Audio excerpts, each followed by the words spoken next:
As influential and excellent as the Virtua Fighter games have been, one specific criticism of the franchise has rung true, namely, that these games suffer from a lack of story and presentation in the forms of game modes and cinematic cutscenes. This deficit in the franchise's storytelling has left many to wonder whether Virtua Fighter even has a story at all, causing many fans to scrounge around for clues outside of the actual game in manuals and crossover titles for lore that is as deeply hidden as the Dark Souls storyline.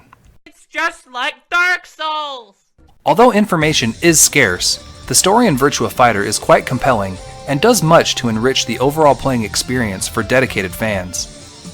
This will be a new series of videos exploring the lore of the Virtua Fighter universe through the competitors of the World Fighting Tournament sponsored by the clandestine J6 Corporation. We will begin with Akira Yuki by examining his influence in popular culture, story arc, and his most iconic martial arts moves. Let's get into it.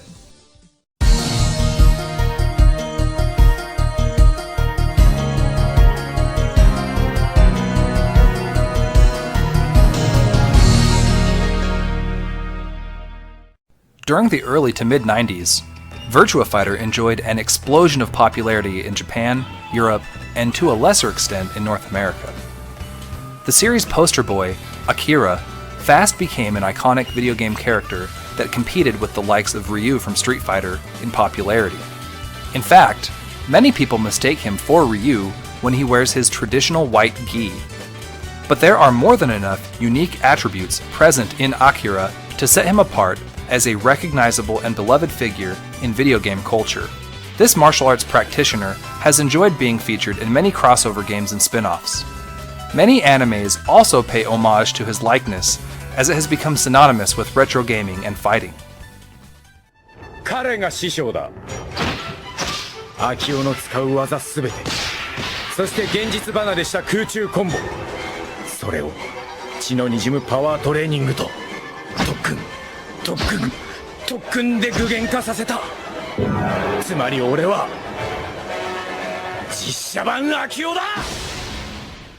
Though he is traditionally featured in 3D style games, Akira has also participated in 2D fighters and brawlers such as Dengeki Bunko, Fighting Climax, where he appears as a boss and as an unlockable character. Super Smash Bros. For the Wii U also released DLC in which you can create a Mii fighter in Akira's image. An Easter egg in his honor is also included as Bayonetta performs his signature special move, the Tatsuzanko, while occasionally uttering his catchphrase, Junin Hien Daio, meaning, "You're 10 years too early."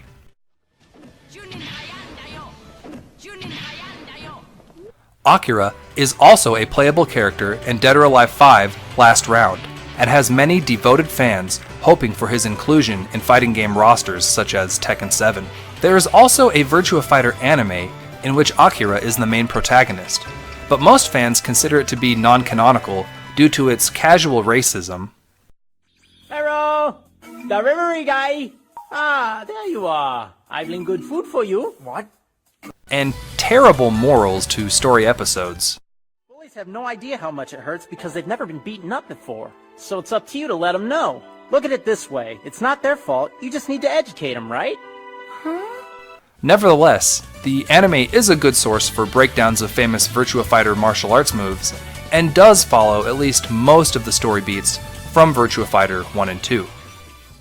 One should never harm others, nor themselves in the face of anger. My creed! This is the guideline I live by, and it is the law of my masters!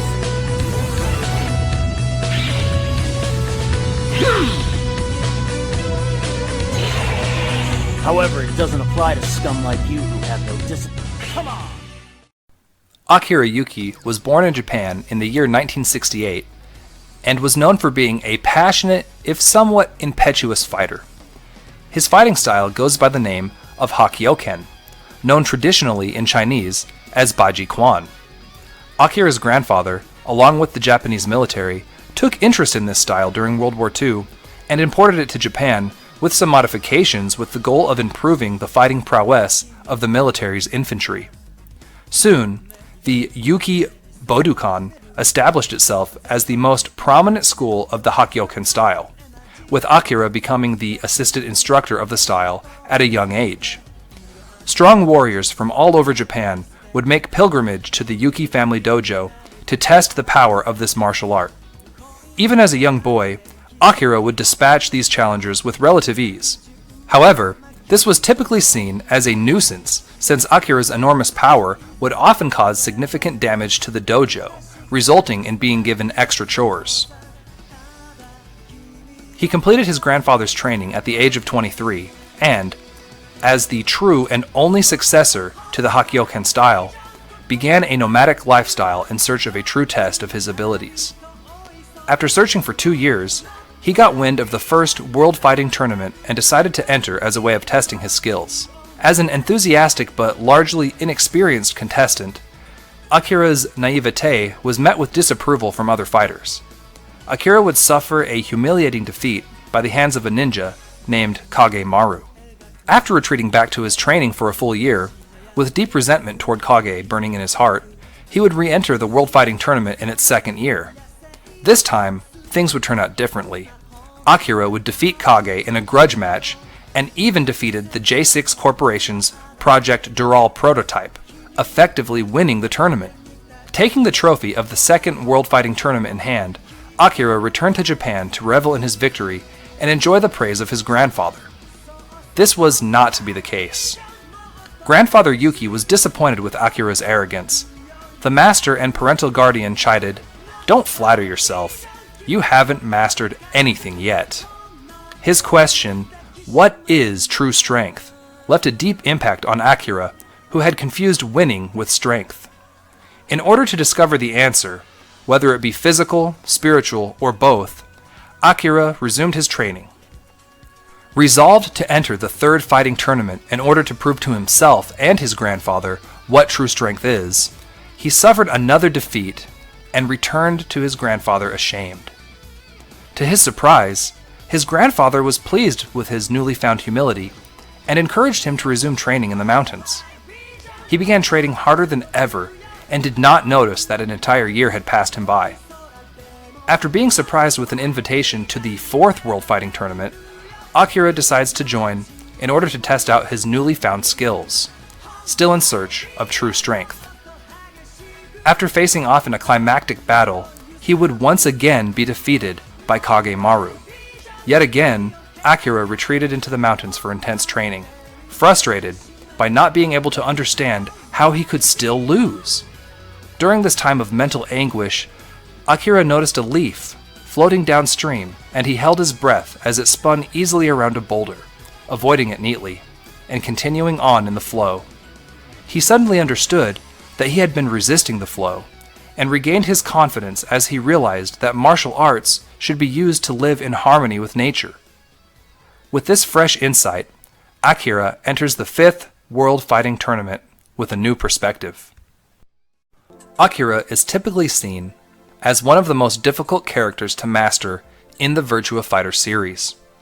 His signature moves include the Rimon Chocho, Rimon Chochu, a highly advanced form of Hakkyoku-ken, requires strong muscular use of the legs and hips as well as nimble footwork. Only greatly disciplined fighters are capable of using this technique. the Byakko Soshoda, Byakko Soshoda is a technique where you step forward in front of the enemy, extend both arms, and knock the enemy over. It is a high-level technique of Hakkyoku-ken. With the weight of the entire body placed into the strike, the damage it incurs to the enemy is unfathomable. Moku Kohozan, Muku Kohazan! Muku Kohazan is an explosive and destructive technique. If struck at close range, damage to the enemy is immeasurable. Tetsuzanko, Tetsusanko! Tetsusanko is a technique that, if used within close range, has the power to reverse the course of the battle, even if the odds against the fighter are unwinnable. and the Hogeki Unshin Sokosho. With an arsenal like this, it's no wonder that Akira Yuki is one of the most iconic fighting game characters of all time.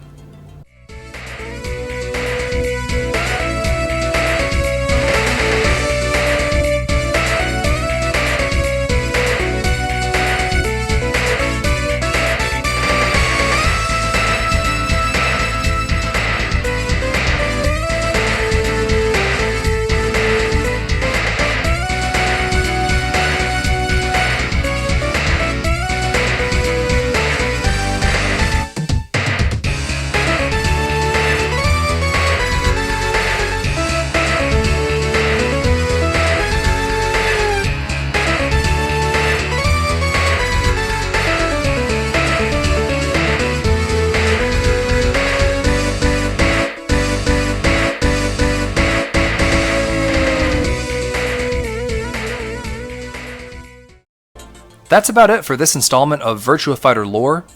I hope you enjoyed watching, and if you did, it would really help if you could leave a like or a comment, just so that I know that you want me to make more videos like this one in the future.